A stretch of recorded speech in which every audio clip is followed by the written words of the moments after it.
KBR news కి స్వాగతం. మహిళా రిజర్వేషన్ బిల్లును అడ్డుకోవడం ద్రోహం. నిడదవోలు ర్యాలీలో చంద్రబాబు సంచలన వ్యాఖ్యలు.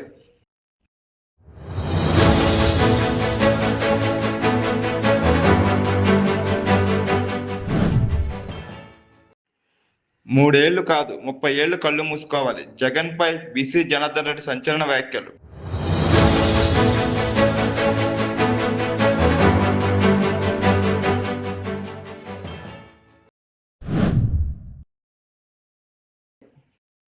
క్రికెటర్ వైభవ్ సూర్యవంశీ జాతకం చెప్పిన వేణుస్వామి.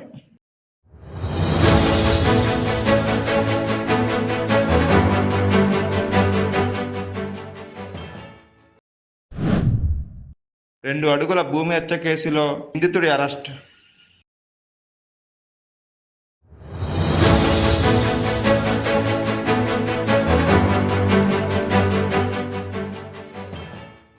రాష్ట్రంలో ఉండే ప్రజలకి, దేశంలో ఉండే ప్రజానీకానికి నమస్కారాలు. నిన్న జరిగినటువంటి పార్లమెంట్లో జాతికి విద్రోహం జరిగింది, మహిళలకు అన్యాయం జరిగింది. నిన్న భారతదేశ చరిత్రలో ఒక బ్లాక్ డే. ఎందుకంటే అందరూ అనుకున్నాం మహిళలకు 33% రిజర్వేషన్లు వస్తాయి. చట్టసభల్లో ఎన్నో రోజుల నుంచి ఇది పెండింగ్లో ఉంది. ఎన్నో రోజులు పోరాడాం. ఇప్పుడు తొందరలో చట్టసభల్లో, అటు పార్లమెంట్లో, ఇటు అసెంబ్లీలో, కౌన్సిల్లో 33% మహిళలను చూస్తామని ఆశపడ్డాం. ఇన్ని పోరాటాల తర్వాత అందరూ కూడా ముందుకొచ్చే సమయంలో నిన్న కాంగ్రెస్ పార్టీ, దాని మిత్రపక్షాలు ఒక విధంగా చెప్పాలంటే మహిళలకు ద్రోహం చేశారు. ఇది జాతి విద్రోహం. భారతదేశ సంస్కృతి మహిళల్ని గౌరవించడం, అన్ని రంగాలలో వాళ్ళని ఆదరించడం. అందుకని ఎక్కడైతే మహిళలు పూజించబడతారో అక్కడ దేవతలుంటారనేది మన సాంప్రదాయం, మన సంస్కృతి కూడా. అలాంటి సంస్కృతి సాంప్రదాయాలకి భిన్నంగా నిన్న జరిగిన ద్రోహం ఈరోజు నిడదవోల్లో నిరసన తెలియజేస్తున్నాం. ఇది ప్రారంభం మాత్రం, దీంతో ఆగదు. మొత్తం మహిళా లోకం ఒకటి కావడం ప్రతి ఒక్కరు కూడా గుర్తుపెట్టుకోవాలి. మన ఇంట్లో ఉండే ఆడబిడ్డలను గుర్తుపెట్టుకుని దేశంలో ఉండే ఆడబిడ్డలందరూ పైకి రావాలి, వాళ్ళ ఆత్మగౌరవంతో బ్రతకాలని నినాదంతో మనందరం ముందుకు పోవాల్సిన అవసరం ఉంది. దీనికి కుంటు సాకులు చెప్పారు. నిన్న చాలా స్పష్టంగా చిన్న రాష్ట్రాలకు నష్టం జరుగుతుందని మాట్లాడారు. కానీ ప్రధానమంత్రి గారు, అమిత్ షా గారు చాలా స్పష్టంగా చెప్పారు, దక్షిణాది రాష్ట్రాలకు అన్యాయం జరగదు, అదే మాదిరిగా నార్త్ ఈస్టర్న్ స్టేట్స్ కి అన్యాయం జరగదు, చిన్న రాష్ట్రాలకు అన్యాయం జరగదు. ఈ పొండే సీట్లతోనే 50% యూనిఫామ్ గా అన్ని రాష్ట్రాల్లో పెంచుతామన్నారు. యూపీలో 50% పెంచితే ఆంధ్రప్రదేశ్ లో కూడా 50% పెంచుతారు. అలాంటి అనౌన్స్మెంట్ ఇచ్చి చట్టంలోని పెడతామని చెప్పిన వీళ్ళు రాజకీయ అజెండా కోసం ఈరోజు ఇలాంటి దుర్మార్గం చేసే పరిస్థితికి వచ్చారు. ఇది చాలా బాధాకరం. నేనైతే 3 దశాబ్దాలుగా దీనికోసం పోరాడుతున్నాం. పోరాడి సాధించుకునే ఈ సమయంలో దీన్ని మారుగా చేయడం అనేది చాలా క్షమించరాని నేరం అని కూడా మరొకసారి తెలియజేస్తున్నా. ఈరోజు ఆ పార్టీలు గుర్తుపెట్టుకోవాలి, ఏ ముఖం పెట్టుకొని రేపు ఆడబిడ్డల్ని ఓటు అడుగుతారని అడుగుతున్నా. ఆడబిడ్డలంటే అంత చులకనని అడుగుతున్నా. అంటే ఆడబిడ్డల్ని ఇంటి వరకే పరిమితం చేయాలన్న అహంకారంతో ఇలాంటి దుర్మార్గమైన కార్యక్రమానికి దోహదం చేశారు. అందుకే నిన్న ఒక విద్రోహ దినం, ప్రతి ఇంటికి తీసుకుపోవాల్సిన అవసరం ఉంది. ఈ రోజు మాత్రం ఇక్కడ ప్రారంభం. నేను స్వచ్ఛ ఆంధ్రప్రదేశ్ ప్రోగ్రామానికి ఇక్కడికి వచ్చినప్పుడు నేను మార్నింగ్ అనుకున్నాం, మిత్రపక్షాలు ముగ్గురం కలిసి నేను వచ్చే మునిపే పవన్ కళ్యాణ్ గారితో మాట్లాడాను. ఆయన ఇక్కడ లేరు కాబట్టి వాళ్ళ ప్రతినిధిగా దుర్గేశం గారు వచ్చారు. ఇంకో పక్క మాధవ్ గారు విజయవాడలో ఉంటే ఆయన కూడా వచ్చారు. మా 3 పార్టీలే కాదు, అన్ని పార్టీలు గుర్తుపెట్టుకోవాలి.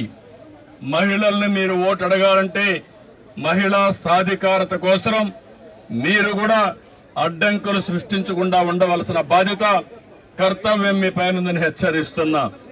ఇది చాలా బాధేస్తుంది. తెలుగుదేశం పార్టీ అయితే 2017లో ఆ రోజే చట్టంలో మన అసెంబ్లీలో కూడా తీర్మానం చేసి పంపించాం.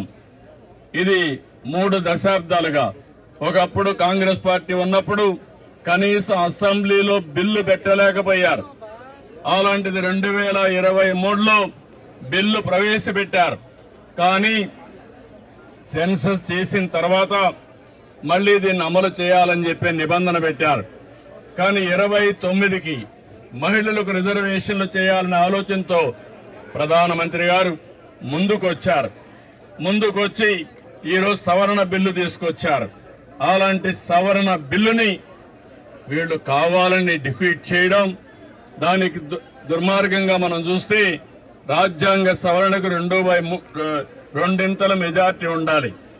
దాన్ని ఆసరాగా తీసుకుని నిన్నంతా వక్రీకరించే భాషలో మాట్లాడారు. మొట్టమొదటిసారిగా వీళ్ళు చూస్తే వీళ్ళు చెప్పింది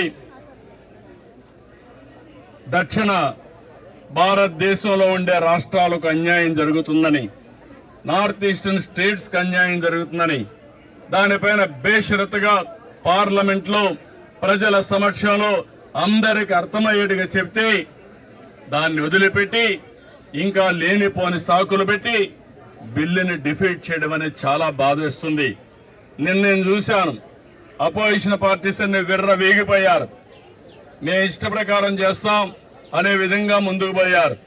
అంటే మీరు ప్రజలు ఎన్నుకుంటే చట్టసభల్లోకి వచ్చారు. అలాంటి మీరు ప్రజాహితం కోసం, మహిళా సాధికారం కోసం మీరు చట్టాలు చేయాల్సిందే పోయి మహిళా ద్రోహం చేస్తూ దేశ ద్రోహం చేసే పరిస్థితికి వచ్చారు. ఇది మంచి పద్ధతి కాదు. మహిళలంటే అబలులు కాదు. ఆ విషయం కూడా గుర్తుపెట్టుకోవాల్సిన అవసరం ఉంది. ఈరోజు పంచాయతీల్లో 50% ఉన్నారు, కాలేజీల్లో ఉద్యోగాల్లో 33% ఉన్నారు. ఎక్కడ మహిళలున్నా సమర్థవంతంగా పనిచేస్తున్నారు. అలాంటి మహిళలు చట్టసభల్లో కూడా వస్తే సముచిత గౌరవం జరుగుతుంది, అభివృద్ధి జరుగుతుంది, అందరికీ న్యాయం జరుగుతుందనే ఉద్దేశంతో ఈ బిల్లు తీసుకొస్తే ఎన్నో ఆశలు పెట్టుకున్నారు మహిళలందరూ. మళ్లీ కించపరిచే విధంగా, మహిళల యొక్క ఆత్మాభిమానాన్ని దెబ్బతీసే విధంగా ఈరోజు ఆ బిల్లును డిఫీట్ చేశారు. ఇది క్షమించరాని నేరం. దీనికి నిరసనగా ఈరోజు నిడదవోలులో ఈ ప్రారంభం ముందుకు తీసుకుపోతాం తప్ప వదిలిపెట్టే సమస్య లేదు. వీళ్లకు చేసిన ద్రోహానికి ఆ పార్టీలకి రాబోయే రోజుల్లో డిపాజిట్స్ రాకుండా చేయాల్సిన బాధ్యత మనందరిపైన ఉందని చెప్పి తెలియజేసుకుంటూ, అప్పుడే ఈ మహిళలకి న్యాయం జరుగుతుంది. వీళ్ళు ఒక విధంగా చెప్పాలంటే వీళ్ళ ఇంట్లో ఉండే ఆడబిడ్డలు కూడా పైకొస్తే చూడలేనటువంటి ద్వేషం వీళ్ళకుంది. అంటే వీళ్ళ ఆధిపత్యం అది పోవాలి. అందరూ సమానం. మన ఆడబిడ్డలను మనం గౌరవించకపోతే ఎవరిని గౌరవిస్తామని అడుగుతున్నా. కాబట్టి దీన్ని చాలా తీవ్రంగా ఖండిస్తున్నా, గర్హిస్తున్నా. ఈ విషయం గుర్తుపెట్టుకోమని వాళ్ళు హెచ్చరిస్తూ, రేపటి నుంచి దేశం మొత్తం తీసుకెళ్తాం, ప్రతి ఇంటికి తీసుకెళ్తాం, ప్రతి ఒక్కరిని చైతన్యం చేస్తామని మరొక్కసారి విజ్ఞప్తి చేస్తూ అందరికీ నమస్కారాలు. అందరూ సహకరించమని మనస్ఫూర్తిగా కోరుకుంటున్నా.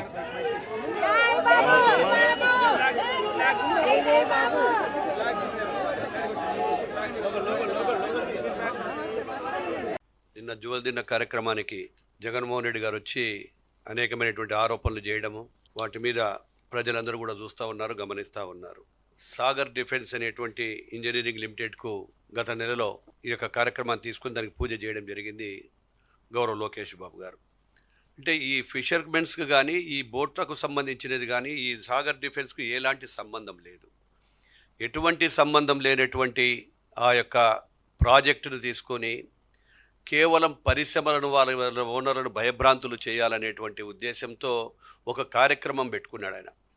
ఏదో వీళ్ళ ఫిషర్మెన్స్ కోసమో ప్రజల కోసమో లేకుంటే ఇంకొకరి కోసం మాత్రం రాలేదు అక్కడికి. అక్కడ చూసేటువంటి వాతావరణం కానీ జగన్మోహన్ రెడ్డి గారు మాట్లాడిన మాట తీరు కానీ కూడా అక్కడ అర్థమవుతా ఉంది. కేవలం 114.13 ఎకరాలలో 28.5 ఎకరాలు మాత్రమే సాగర్ డిఫెన్స్ ఇంజనీరింగ్కి ఇవ్వడం జరిగింది. వాటిలో 29 ఎకరాలు తీస్తే 7 ఎకరాల 58 సెంట్లు మాత్రమే ఈ ఫిషింగ్ హార్బర్ సంబంధించినది మాత్రం అక్కడ దానికి వాడుకోవడం జరిగింది. గతంలో కూడా మేము అన్ని క్లియర్గా చెప్పాము. మొత్తం తీర ప్రాంతం 909 మీటర్లు ఉంది కిలోమీటర్ని, 150 మీటర్లు మాత్రమే కంపెనీకి కేటాయించడం జరిగింది. ఇది 40 సంవత్సరాలకు సంబంధించి అవసరం ఉన్నట్టుకు 754 మీటర్ల పొడవున పూర్తిగా ఫిషింగ్ హార్బర్ ఉంటే దాంట్లో 150 మీటర్లు మాత్రమే క్లియర్గా వాడుకోవటం జరుగుతుంది. ఇప్పటికి కూడా మేము చెప్తా ఉన్నాము అందరికీ కూడా, ఫిషింగ్ హార్బర్స్ కానీ వీళ్ళందరికీ వాళ్ళకు కూడా అందరికీ కూడా ప్రజలకు అవసరమైతే 40 సంవత్సరాలకు తగినటువంటి బోట్లు కానీ అప్పటికి కావాల్సినవి కానీ అవన్నీ మరమ్మతుల కోసం వారి కోసం పార్కింగ్ కోసం వచ్చేటివన్నిటిని కూడా అక్కడ ఆపుకోవడానికి ఉంటే అది ఇప్పటికిప్పుడే అవసరం లేదు. కాబట్టి ఇప్పుడు ఎమర్జెన్సీగా ఏదైనా ఒక ఇండస్ట్రీ వస్తే లాభం అవుతుందనే ఉద్దేశంతో కేటాయించడం జరిగింది. దానివల్ల ఎవ్వరికి అక్కడ ఉన్నటువంటి ఫిషర్మెన్స్కి ఎటువంటి నష్టం లేదు. దానివల్ల వాళ్ళకు కూడా అవకాశాలు వస్తాయి, ఉద్యోగ అవకాశాలు, చాలా ప్రయోజనాలు ఉన్నాయి. వాటి గురించి కూడా మా సోదరుడు చెప్తారు.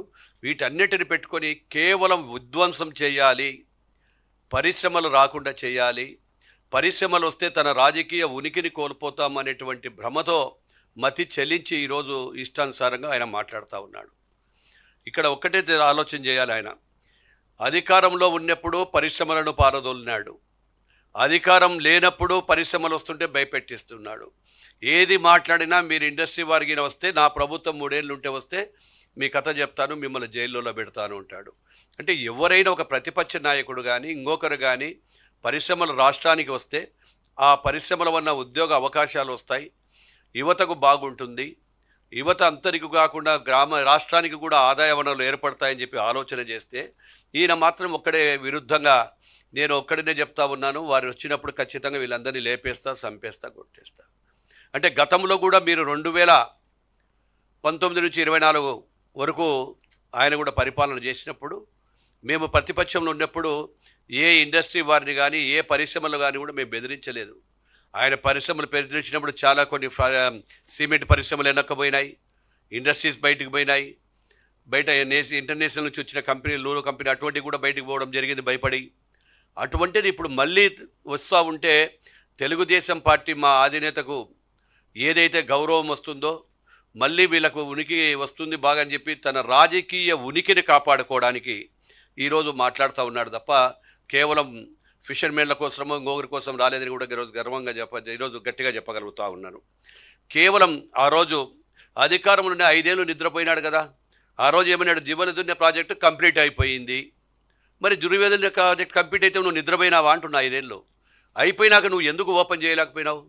కేవలం ఆ ప్రాజెక్టుకు వచ్చినటువంటి కేంద్ర నిధులు కూడా 128 కోట్ల పక్కదారి, అంటే ఆ నిధులను కూడా పక్కదారి పట్టించి ఆ ప్రాజెక్టు అసంపూర్తిగా నిలబెట్టేసి దాన్ని కూడా కంప్లీట్ చేయకుండా పోతే మేము వచ్చిన తర్వాత కంప్లీట్ చేయడం జరిగింది. వారికి ఇవ్వవలసినటువంటి బిల్లులు కూడా మేము చెల్లించడం జరిగిందని కూడా తెలియజేస్తూ ఉన్నాం. ఈరోజు దేశంలో 4% విస్తీర్ణం లేని ఆంధ్రప్రదేశ్లో 4వ వంతు 25% పెట్టుబడులు కూడా ఇక్కడికి వస్తూ ఉన్నాయి. అటువంటి పరిస్థితుల్లో పరిశ్రమలు వస్తున్న పరిస్థితుల్లో ఈరోజు నెలకొకసారి ఏదో ఒక కార్యక్రమం పెట్టుకోవాలా. వాటి ద్వారా ఈరోజు రాష్ట్రంలో ప్రతి ఒక్కరిని బెదిరించడం, ఆఖరికి ముఖ్యమంత్రుల కథ చూస్తాము, శాసనసభ్యుల అంతు చూస్తాము, మేము వచ్చిన తర్వాత ఎవడిని వదిలిపెట్టము అనేటువంటిది ప్రతి ఒక్కటి కూడా. ఎందుకంటే ఆయన జీవితం పెట్టడమే విధ్వంసంతో మొదలుపెట్టాడు. ముఖ్యమంత్రి అయితేనే ఆ రోజు ప్రజావేదికను కూల్చోబెట్టాడు, ఈరోజు పరిశ్రమలు రాకుండా చేస్తూ ఉన్నాడు. ఏది చెప్పినా కానీ కూడా దౌర్జన్యము, దుర్మార్గము, బెదిరించే దూరంలో చేస్తూ ఉన్నాడు ఈరోజు వాళ్ళు. అదేవిధంగా ఏదైతే మేము చెప్పినటువంటి దీనిల వలన నిధులు ఒక్కటే కాదు, ప్రతి కార్యక్రమాన్ని తీసుకొని ఈరోజు హార్బర్లు, ఫిషింగ్ హార్బర్లు కూడా, గ్రీన్ఫీల్డ్ ఎయిర్పోర్ట్లు కూడా చెప్తా ఉన్నాడు. నేనే తీసుకొచ్చాను, అంటే ఒక క్రెడిట్ చోరీ చెప్పినట్లు ఏదైనా ఒక రిబ్బన్ కట్ చేస్తానే ఆ అవకాశం అంతా మాకే వస్తుంది, అన్నీ నేనే చేశాను. రామాయపట్నం పోర్టు కావచ్చు, మచిలీపట్నము, మూలాపేట పోర్టు, కాకినాడ గేట్వే, ఇవన్నీ కూడా చేసి రిబ్బన్లు కట్ చేస్తానే అయిపోయినాయి కార్యక్రమాలన్నీ. నేను తీసుకొచ్చినా, నేను పెట్టినా. మరి నువ్వు చేసింటే ఎందుకు కంప్లీట్ కాలేదు? ఎంతమంది కంపెనీలలో నువ్వు తీసుకొచ్చినటువంటి పోర్టులలో అనేకమైన సమస్యలు సృష్టించి భాగస్తుల మధ్యన, నీ బినామీల మధ్యన నువ్వే మార్పించుకున్నావు, ఉన్న వాళ్ళని బెదిరించావు, వాళ్ళ షేర్ హోల్డర్స్ కూడా వాళ్ళని కూడా తీసుకుపోయి పక్కన పెట్టించేసావు. ఈరోజు మీరందరూ కూడా చెప్తా ఉన్నారు, మేమందరం ఎటువంటి పరిస్థితుల్లో నువ్వు ఎన్ని చెప్పినా కానీ కూడా ప్రజలు ఈరోజు నమ్మే పరిస్థితుల్లో లేరని కూడా తెలియజేస్తూ ఉన్నాను. కళ్ళు మూసుకుంటే 3 ఏళ్ళు అయిపోతుంది. కళ్ళు మూసుకుని 5 ఏళ్ళు కళ్ళు మూసుకుంటేనే 151 నుంచి 11కు వచ్చినావు. కళ్ళు మూసుకుంటే 3 ఏళ్ళు అయిపోతుంది, మేము వస్తామని. 5 ఏళ్ళు నువ్వు కళ్ళు మూసుకునేందుకే రాష్ట్రాన్ని సర్వనాశనం చేసినావు. 151 నుంచి 11కు దిగిపోయినావు. అదేవిధంగా మళ్ళీ కళ్ళు మూసుకుంటే అసలు నీ ఉనికికే ప్రమాదం ఏముండదని కూడా మేము తెలియజేస్తూ ఉన్నాం. ఒక క్రెడిట్ చోరీ మాదిరిగా ప్రతి దాని మీద రోజు ఒక పత్రికను అడ్డం పెట్టుకొని ఉన్నవి లేనివి వాస్తవాలు చెప్పి బట్టగట్టి కాల్ చేసి మొహానేస్తే వాళ్ళే కడుక్కుంటుంటారు, వాళ్ళే రిప్లై ఇస్తుంటారు అనే ఉద్దేశంతో నువ్వు చేస్తూ ఉన్నావు తప్ప ప్రజలు ఏ రోజు కూడా నమ్మే పరిస్థితులు లేరు.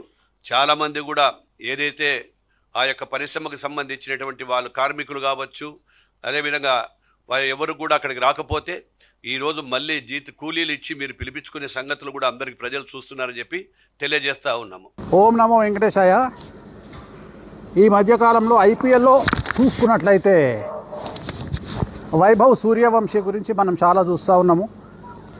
సో 16 సంవత్సరాల అబ్బాయి, 25 ఏళ్ళ అబ్బాయిరా అంటాడు జులై సినిమాలో. అట్లా ఒక ఆట ఆడుకుంటున్నాడు అందరినీ. ఆయన జాతకరీత్యా చూసినట్లయితే ధనుస్సు రాశి, పూర్వాషాఢ నక్షత్రము, ఐ థింక్ వృషభ లగ్నము. సో 5లో శని, 8లో చంద్ర రాహువులు, 10లో శుక్రుడు, 11లో రవి, బుధ, కుజ, గురువులు. శని దృష్టి 4 గ్రహాల మీద ఉన్నది. సో మరి అబ్బాయి జాతకం ఇలా ఉంది, వైభవ్ సూర్యవంశీ. ఒక విషయం అర్థమవుతుంది, ఇది వినోద్ కాంబ్లీకి దగ్గరగా ఉండేటువంటి జాతకం. అంటే మంచి బ్యాట్స్మెన్, రాజకీయాల కారణం చేత జీవితాన్ని నాశనం చేసుకున్నటువంటి ఒక వ్యక్తిగా మనం ఈ జాతకాన్ని చూడాల్సి ఉంటుంది. చాలా చాలా మంచి ప్లేయరు, ప్రపంచం గుర్తించదగినటువంటి ఒక బ్యాట్స్మెన్, బీభత్సమైనటువంటి బ్యాటింగ్తో 360 డిగ్రీస్ బ్యాటింగ్ చేయగలిగినటువంటి సత్తా ఉన్నటువంటి ఒక బ్యాట్స్మెన్. కానీ భారతదేశంలో ఉండేటువంటి రాజకీయాలు క్రీడా ఫీల్డ్లో కూడా ఉన్నాయి, క్రికెట్లో మరీ ఎక్కువగా ఉన్నాయి, సెలక్షన్లలో మరీ ఎక్కువగా ఉన్నాయి. అలాంటి రాజకీయాలను తట్టుకునే శక్తి మన వైభవ్ సూర్యవంశీకి లేదు. ఈ అబ్బాయి జాతకము ఒక 6 నెలలు, సంవత్సరం తర్వాత ఒక విచిత్రమైనటువంటి టర్న్ తీసుకునేటువంటి అవకాశం కనిపిస్తూ ఉంది. సో రాజకీయాలను గనక అధిగమించినట్లయితే, అలాగే తను తీసుకునేటువంటి నిర్ణయాలు సక్రమంగా తీసుకున్నట్లయితే, ఎందుకంటే తన జాతకంలో చంద్రుడు, రాహువు అనేటువంటిది 8వ ఇంట్లో ఉన్నాడు.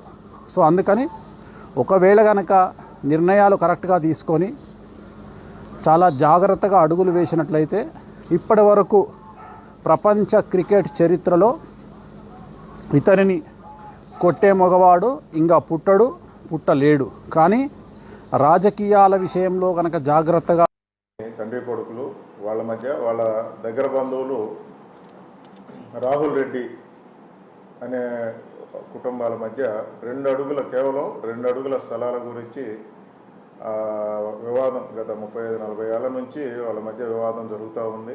ఆ కోర్టులో కేసులు కూడా పెట్టుకొని ఉన్నారు.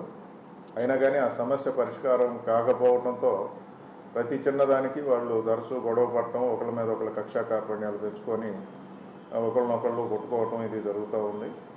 ఈ క్రమంలో గత వారం 10 రోజుల నుంచి ఒక నెల రోజుల నుంచి మళ్ళీ ఈ సమస్య గురించి ఆ 2 అడుగుల బాట గురించి ఆ వివాదం గురించి ఈ ముద్దాయి ఎవరైతే ఉన్నారో రాహుల్ రెడ్డిని ఈ అమర్నాథ్ రెడ్డి కొట్టడం జరిగింది. వాళ్ళ పిల్లలు కూడా క్రికెట్ ఆడుకునేటప్పుడు చిన్న గొడవ పడి దాని మీద ఆ గొడవలు ఇంకొంచెం మనసులో పెట్టుకొని ఇది పొద్దాక పునరావృతం అవుతుందని ఈ రాహుల్ రెడ్డి వయసు కేవలం 19 సంవత్సరాలు, ఇంటర్మీడియట్ వరకు చదువుకున్నాడు. చదువు మానేసి ఈ చిన్న 2 అడుగుల వివాదం గురించి తన ఆలోచనలన్నీ మారి డైవర్ట్ అయిపోయి